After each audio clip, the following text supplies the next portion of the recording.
The other two competitors are just trying to replicate what we do best. I can imagine a situation, though, in which the ruling elite of a country is receiving gratuities on the side that inure to the benefit of the strongman leader and not to the populace of the country.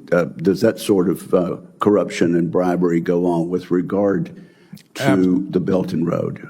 Absolutely, Chairman. I see this, and I don't mind calling them out, but Captain Tory and Burkina Faso, as they know that both, whether it's their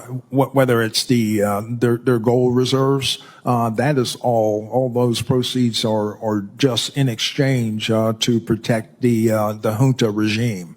There's a number of examples across. Even in Sudan, what's going on with the rapid support forces and Burhan of the Sudan forces, when you get down to it, is all about the revenue that can be drawn out of that. And there are nefarious actors in the CCP or in sometimes Russia are complicit in those activities.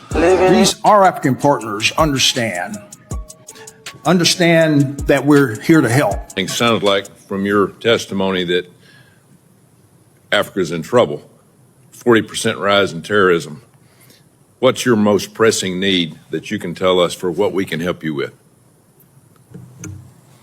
Senator, thanks for that question. My number one operational priority is protection of the force. And so as I stipulated in my opening statement, I focused on matching capabilities to the threat.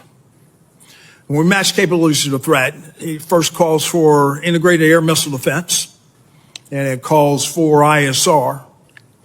And other platforms would add to the capacity and capability of protecting the force. In closed session, I would be able to elaborate with more specificity, but all commanders always ask for those aforementioned platforms. Qui va déstabiliser le Burkina Faso? Ce général et son ami. Lui, c'est qui? C'est qui? Parce que le général américain, c'est qui? Vous voyez qu'il a mesure de déstabiliser le Burkina Faso? Avant lui, ceux qui ont essayé sont où? Le vaurien de l'élite ne fait que ça depuis qu'il est là-bas. Il est à quel niveau? Ne donnez pas d'importance à des... Vous croyez qu'être américain, c'est quoi sur cette terre? C'est quoi? C'est quoi l'Amérique? C'est quoi? C'est une nation comme les autres. Et il n'y a pas de différence devant Dieu entre les nations. Sauf si on est aliéné par les histoires qu'on vous raconte au Moyen-Orient. J'ai suivi ça.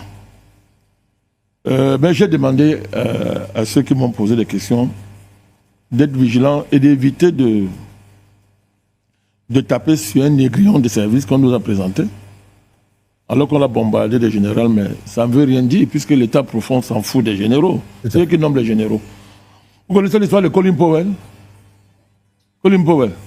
Oui, Colin Powell. C'était un négro comme toi, sauf que bon, il était un peu plus basané que celui qui est là.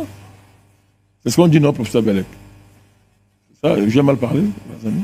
Un peu plus clair. Voilà, c'était plus clair. Donc, ça, on l'avait chargé de faire le sale boulot, puisqu'on charge toujours les Noirs de faire le sale boulot. Il a nous raconter comment l'Irak avait les armes de destruction massive. Il est venu avec un tube, comme ça.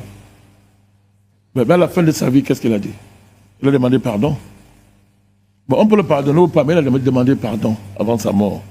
Donc, on a le choix entre s'en prendre à ce négrillon de service ou s'attaquer au vrai patron. Le vrai patron, c'est l'État profond qu'il a nommé. Joe Biden. On connaît les projets de l'État profond américain pour l'Afrique. Donc, quand quelqu'un est audité devant le Sénat est censé représenter le peuple américain. Il répond à une politique que ses patrons lui ont imposée. Parce qu'un général, ce n'est qu'un exécutant. Tout à fait. Donc, ses patrons il exécute une politique qui est la politique américaine sous la présidence Biden, symbole incarnant l'État profond américain. Ça fait de l'Amérique un État barbare, sauvage, qui considère que la planète Terre est un territoire américain. Ça, c'est pas écrit, mais c'est comme ça qu'ils pensent ça. Ils ont découpé la Terre en régions militaires c'est ça Africom, c'est ça Eurocom, tout ce que vous voulez, c'est pas, en région militaire, en supposant que tout dirigeant qui ne s'inscrit pas dans leur plan est un ennemi, on va chercher des poux sur sa tête. Quand ça n'existe pas, on va inventer. Quand ça n'existe pas, on dit à un général de raconter ces histoires-là que bon, M. Traoré travaille pour lui-même, il faut donc le renverser. C'est-à-dire, ça ne mérite même pas un commentaire. On est dans le clan, dans le cadre du terrorisme d'État américain. C'est un État terroriste. L'Amérique, c'est un État terroriste. C'est un État barbare, sauvage, terroriste. C'est toute l'histoire des États-Unis. Trump n'y changera rien. Du moins, il lui faut du temps s'il veut changer quelque chose. Il n'y changera rien. Mon soutien à Trump ne veut pas dire que je ne connais pas ce que c'est que l'Amérique. C'est un soutien stratégique. Il y a des sujets sur lesquels on se retrouve. Mais Trump n'est pas notre ami. C'est un Américain. Et il revendique l'esprit pionnier américain. C'est quoi l'esprit pionnier américain? C'est une conception du christianisme qui considère que les Indiens ne sont pas des êtres humains. On peut les génocider. Après, on crée un Far West, on tue tout le monde. Quand on a fini de tuer tout le monde, on tue les gens dans le monde entier, on installe la guerre partout, on fabrique des... C'est un État barbare, sauvage. Donc ce général-là, il n'est qu'à l'image des États-Unis. Voilà. Donc il exécute une politique qui est concrètement ce que nous avons dit depuis 15 ans aux Africains. L'État américain, c'est l'État qui finance, protège les terroristes dans le monde entier. C'est connu. Allez lire Wikileaks, si vous n'êtes pas encore informé. Ça fait 15 ans que nous le disons. Alors on nous a traité tout le nom d'oiseaux. Maintenant c'est un débat que bon, moi je perds le temps de tout. Maintenant tout le monde sait ça. Donc ils ont un plan pour l'Afrique. Et surtout l'Afrique de l'Ouest. L'AES n'arrange pas les affaires des États-Unis. N'arrange pas. D'autant plus que, d'après eux, c'est la Russie qui est derrière. Tout à fait. Puisque l'Africain ne peut rien faire de lui-même. La Russie qui est derrière. Donc l'OTAN n'accepte pas ça. Donc l'OTAN cherche les moyens de déstabiliser l'AES. Quand ça dépasse le vaurien qui est à l'Élysée, c'est pas Trump qui prend l'affaire à main. C'est ça, ce passage de ce petit général-là devant le Sénat américain où il raconte des âneries. Si on veut s'en prendre à lui, on va l'insulter ce matin, me dire ça, mais ça sert à quoi?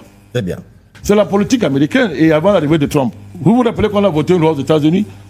Elle a été entérinée par une des chambres. Quand nous avons commencé à crier dessus, ils ont eu honte de faire entériner par les deux chambres. La loi disait quoi? Que si vous traitez avec la Russie, on peut vous tuer. Si un État traite avec la Russie, on lui déclare la guerre. On lui inflige des sanctions. Vous avez déjà entendu ça dans les relations internationales? À ce niveau-là? Vous avez déjà entendu ça? Ce sont des sauvages. Donc nous, on a dit ceci. Moi, j'attends. Ça fait depuis que l'AES est né, grâce au travail que nous avons fait, j'ai dit ceci. Je veux voir le pays va déstabiliser l'AES. Je veux voir comment on va toucher un seul président de l'AES. Depuis 4 ans, c'est ce que moi j'ai dit. Très bien. Vous êtes témoin, non? Je veux voir comment ce petit général va déstabiliser Traoré. Je veux voir. Comme le Burkina Faso appartient aux États-Unis, le monde entier, je veux voir comment Trump et son petit général vont déstabiliser le président Traoré. On est là, on va voir.